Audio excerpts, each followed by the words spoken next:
En este caso, el estivado en cajas a bordo de la embarcación puede producir que se obtenga un pescado de mejor calidad en el desembarque que la estiva en masa, ya que hay una menor pérdida de peso y además contribuye a asegurar que el pescado siga siendo protegido después del desembarque al permanecer en la misma caja con hielo.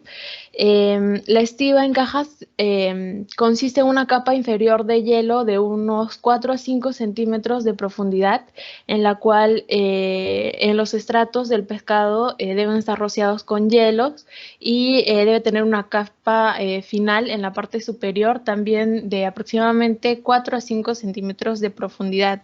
También las cajas deben ser suficientemente grandes para que puedan contener el peso del pescado y debe tener bastante hielo para enfriarlo y mantenerlo refrigerado al menos hasta el desembarque.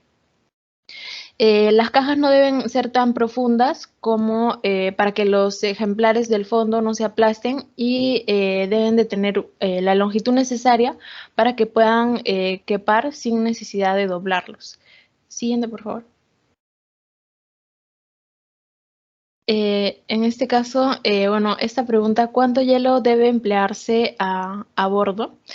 En este caso se recomienda 1 tonelada de hielo por 2 toneladas de pescado en lo que son en aguas templadas y 1 tonelada de hielo por 1 tonelada de pescado en aguas tropicales.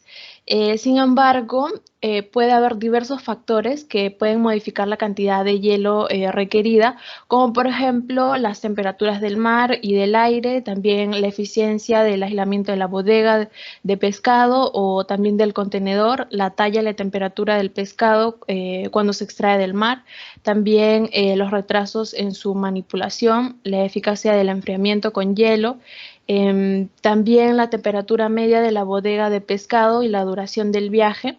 Y bueno, la única forma segura de saber cuánto hielo se necesita es la de examinar la captura en el momento de la descarga.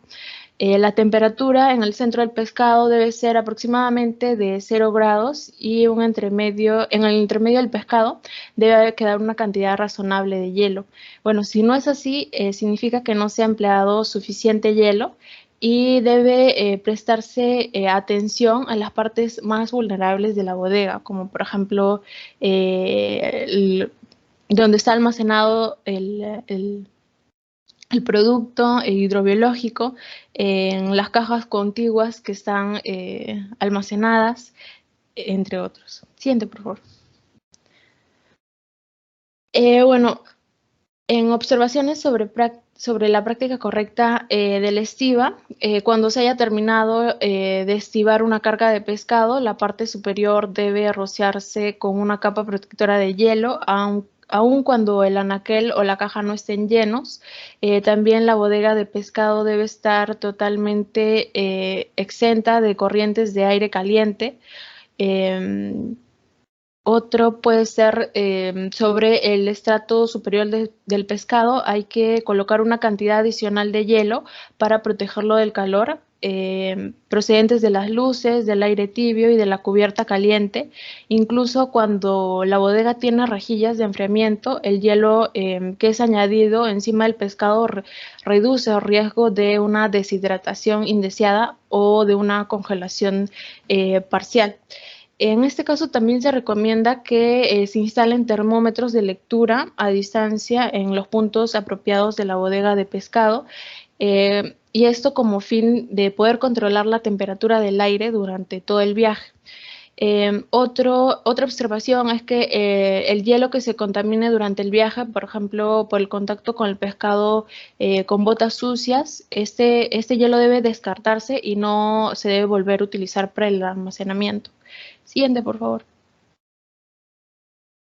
Bien, las reglas de una buena estiva. Bueno, principalmente se debe utilizar siempre hielo fresco y limpio, se debe descartar el hielo sucio y el que haya sobrado de un viaje precedente. También se debe emplear hielo en trozos pequeños porque los trozos grandes marcan el pescado y pueden no enfriar con la misma rapidez.